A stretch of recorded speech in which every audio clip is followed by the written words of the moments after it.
know what I'm saying? Here they come.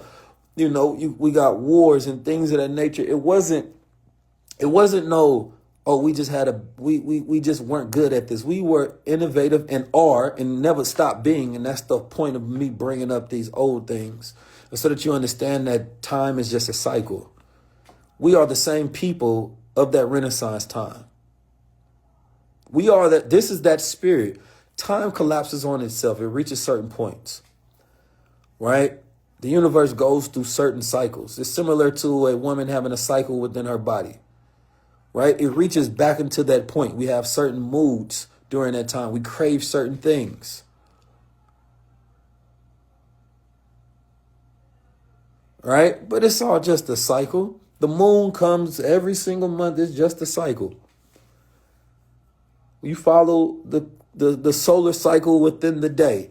You have the lunar cycle, the synodic cycle. There's so many. And then once you understand that, it's the same thing with a farmer. Some cycles have them a little worse than others. Some winters are worse than others, but it's still a cycle. And we are in that time of a great renaissance to where I think we can flourish like we've never done before. So that means that we're 100 years later. 100 years later, we're activating that same DNA of the people who rebuilt. We're activating the same DNA of the people who rebuilt.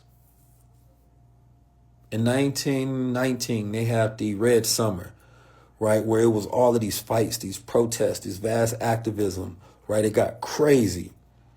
In 2019, we did the same exact thing.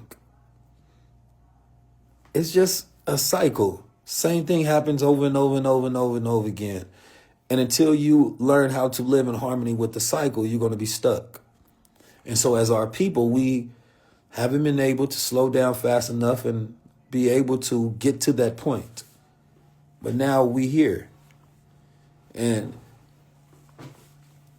if we don't take the time, similar to understanding a farmer, if he doesn't take the time to know when to harvest, when to plant, he misses his window. And if you miss that window, now you got to wait till next season. You can't try to plant strawberries in the winter. It don't work that way. Sometimes you get like a 30, 60 day window. You know what I'm saying? And so you can't just operate on your time when you feel like it, because God designates certain windows for opportunities. And I believe that this year is all about us taking that opportunity to harvest our own spirit, our own soul, our own energy, utilizing technologies that they thought that they built for them, not realizing it's really for our liberation. It's going to be some fighting, some challenges, and we have about a year. We have probably into the end of 2026. But if we don't take the opportunity now as if the thing can disappear, then it's over. I'm sorry to tell you like that, but it's over.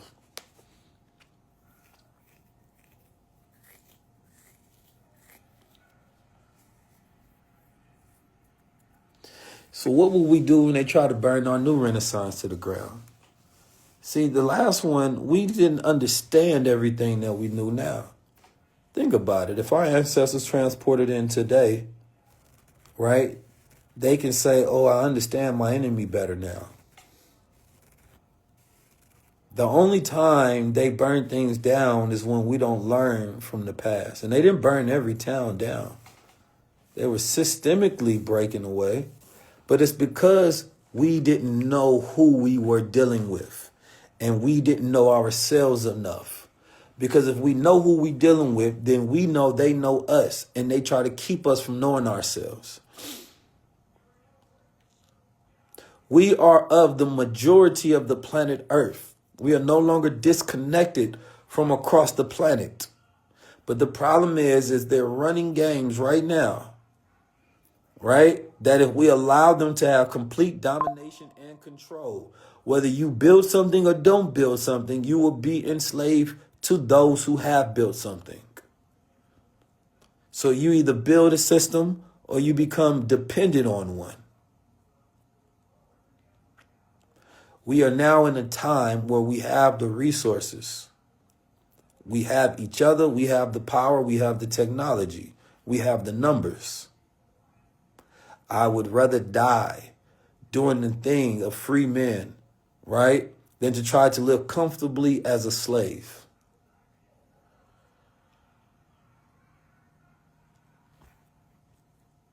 And if you think that if you do nothing is going to be better for you, then you are a fool.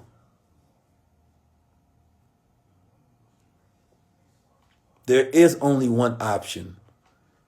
And this is the one thing that we have to, and we get to figure out better than any other generation before us, because we get to see everything that they tried, and we get to come down to the single reality. There are no options. Man is meant to be free. Woman is meant to be free. We are meant to be liberated as a people. We are meant to be liberated as a people. We are meant to have our own and be on our own, to know ourselves and to know each other. We are meant to be stewards of this planet Earth and meant to have power. There is no other option. You either build or you be destroyed.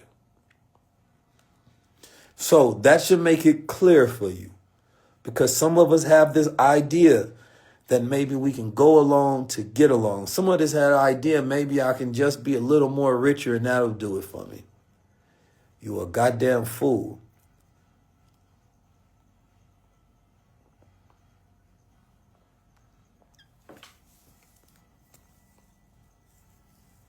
And I'm going to tell you a secret, man. Listen. One of our biggest problems is we think unity doesn't come with division.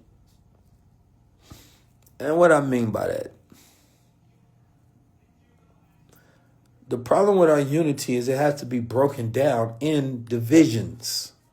When you work a job, you have a certain division that you are part of. We want to build a nation, but don't want to identify the different divisions within that nation. You want to build an army, but don't recognize the different divisions within that army. We think everybody's supposed to be doing one unified thing, and that doesn't work. The goal is to understand what division you are part of.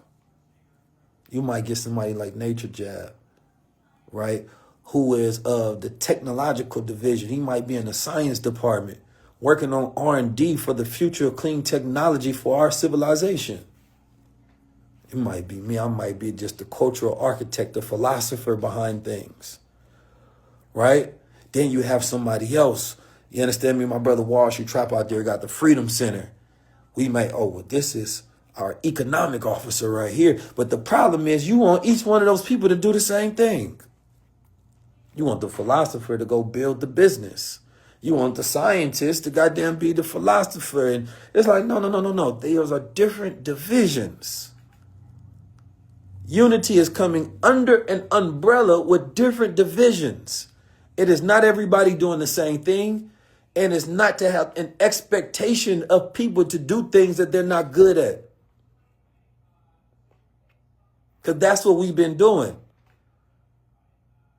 One person becomes good at this, but they ain't got this, but they ain't doing this, but they ain't doing this. It's like, that's not their division. You can't get one person to compensate for the lack that everybody is doing because they not covering up and dressing down in their divisions. So when we understand that unity comes with divisions, now we have the proper applied science to start organizing correctly.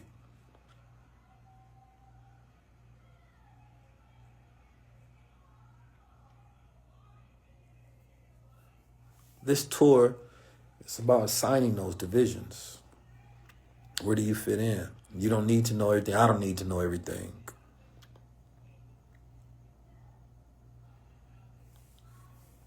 I might be the one who has the media. You have a business. Let me help your business and your product and your service get known out there so you can convert that into more sales.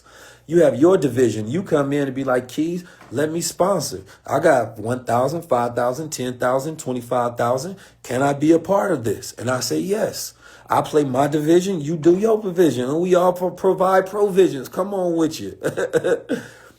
That's how this thing works. Instead, we be watching each other. Why you watching my division? No. Are you going to help me run my division? Are you going to help sponsor my division? I talked to some scientists.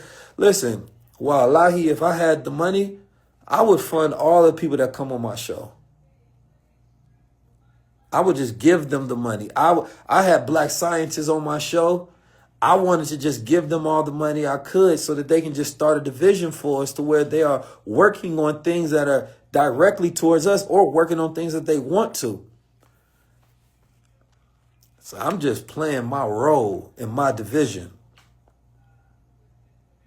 And so we actually become weaker because we end up having to take on more roles outside of our gift.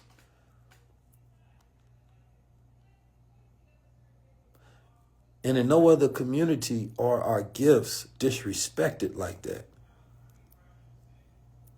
I don't see this happening in a white community. Be like, oh, bro's just talking. Well, maybe that's his role. They respect their philosophers and their thought leaders separate from any other thing that they supposed to be identified as a role they should be playing. Only in the black community, we see somebody playing their role and operating within their gift, and we start talking about what they're not doing. And it's like, bro, this is why nothing is going to work with us. And like, I get confused sometimes because I'm a thinker. So I observe these things in a true essence. And I'm like, but bro is playing his role very well. How much more do you expect? And then that's for a black man crash out trying to overcompensate because we're not appreciated for just being. So now you think you got to do more. So now you feel like you need to be everywhere. And it's like, nah, actually, maybe him starting that podcast was his role. Maybe that was enough. When did he have to become everything? I want you to take care of yourself. I want you to be a man of great intellect and power. I want you to optimize on yourself. But I don't want you to feel like you're not doing enough because we are a part of a culture that lacks and we feel like those who do anything. And this is why I don't like when we say we don't have leaders, is because this is a goddamn lie. We have so many leaders and we have so many black men doing amazing, brilliant things. So many black women doing immaculate, brilliant things. And it's so disrespectful to say we don't have no leaders. Why? Because ain't nobody dying and getting shot by the goddamn government in the head on TV, dragged in the streets. No, I see black men doing brilliant things every day. I see black women doing brilliant things, leading their community and their groups. I actually see more leaders today than ever before. But you're not even respecting the leaders because you want somebody to save you. That's not what a leader's job is. That's different. That's a savior. See, you're expecting a leader to be your savior, and that's not how it works. That's not how it works.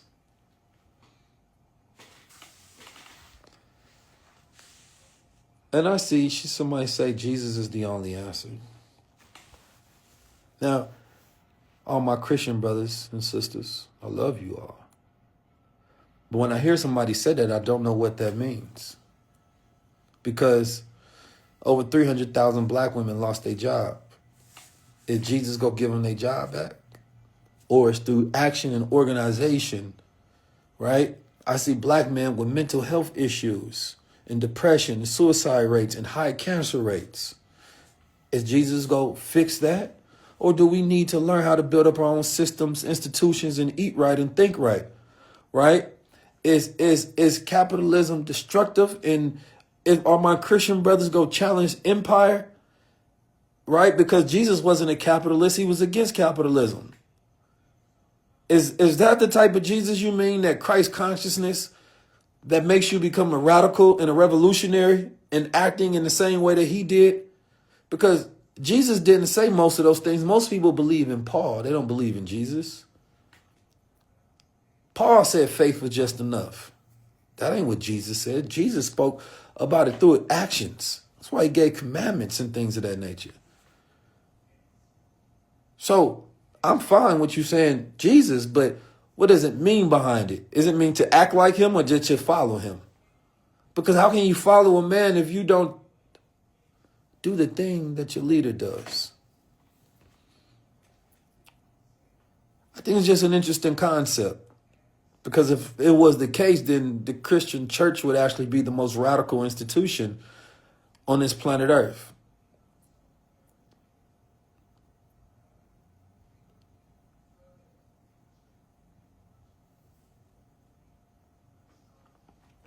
So I know that's your interpretation, but most of those interpretations are out of fear.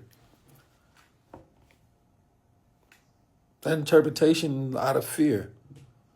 Yeah, Christ consciousness is the only way. But are you even acting like him? I don't see it. I don't see it.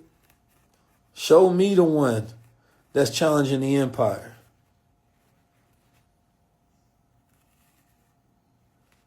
No. Those are just what we call dead sayings. Dead sayings don't require thought. They don't require ideas. They don't require any real process of thinking.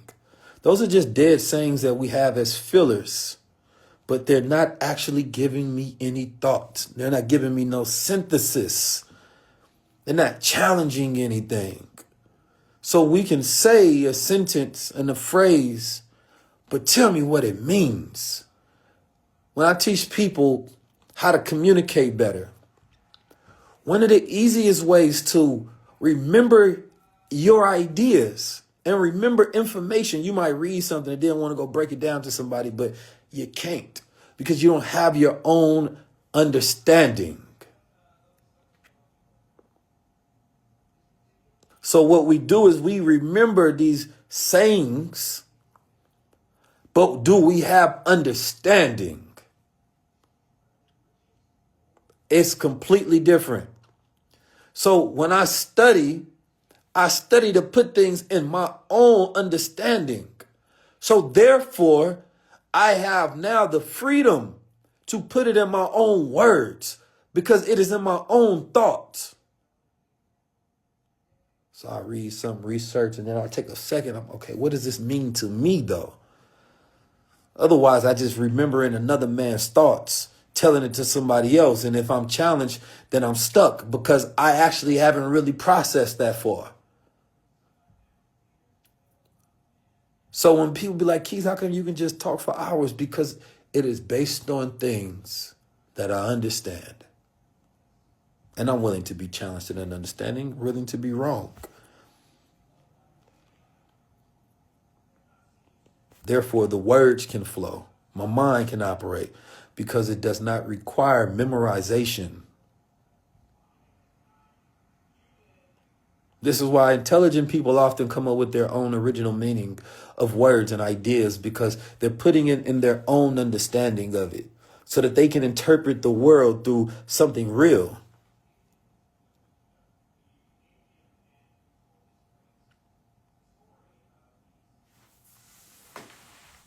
It's 250 of you all on there. I need each person tonight to join and get their ticket for the tour. Even if you can't make it, give it to somebody else as a gift. Either way, you will enter the raffle because we will be picking 2 to 3 people to fly out to Yaquis facility. Daughter of his, it might be more than memorization. And it's not for you to convince me. It is for you to arrive to your own understanding because one of the greatest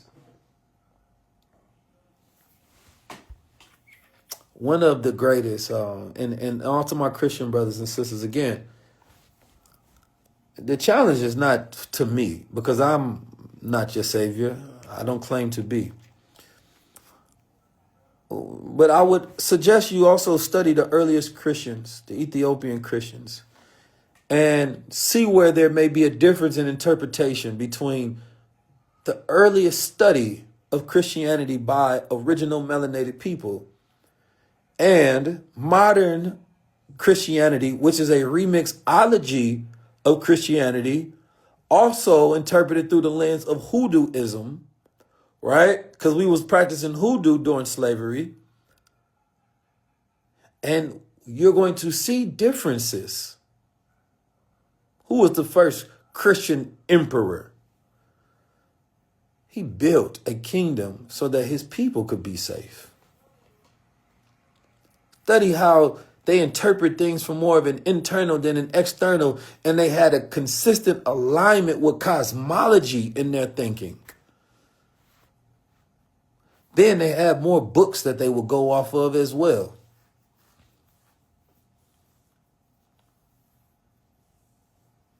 I mean, it's just the truth.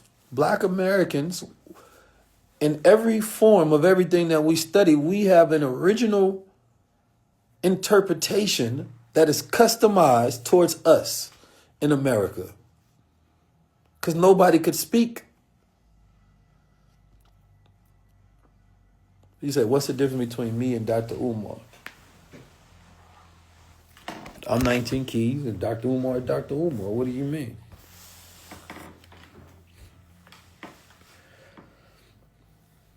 But the Honorable Minister Louis Farrakhan once said, I'm a Christian and a Muslim. I was trying to find this clip. It's such a wonderful clip. And he said, I'm a Christian and a Muslim. I say, a Christian and a Muslim? How you going to do that? I said, wait a minute, man, I'm confused. Then I watched further into the video. And I'm paraphrasing, but he say, the problem with religious folks is that they get caught up in the religion so much, right? To where you start using your religion to bang on others, right? And this is what happens. You see the Muslims using it, the Christians using it to bang on each other and things of that nature. And so a lot of people start following Christianity instead of actually being Christians. And it's different. People follow Jesus instead of being Christian, right? But he was saying that when you have a true understanding, right? When you have a true understanding, that's when you can see it in any form, regardless of what it's called. So, meaning that if my brother to me appears and acts in a manner as a Muslim, I see him as a Muslim. Now, I'm not trying to force interpretation down anybody's throat. But if I see a man who acts, right, the same way as Jesus, I see a Muslim.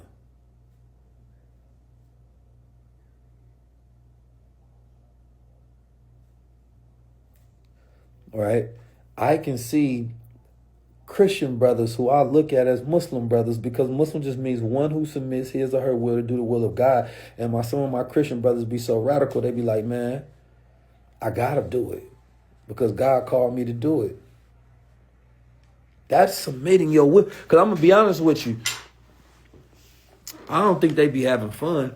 I don't think they do it because they just want to.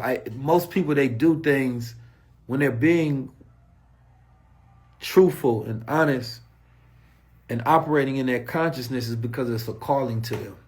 And they feel like they're being disobedient to God if they don't do it. Right? So this is why people say, you know what? No.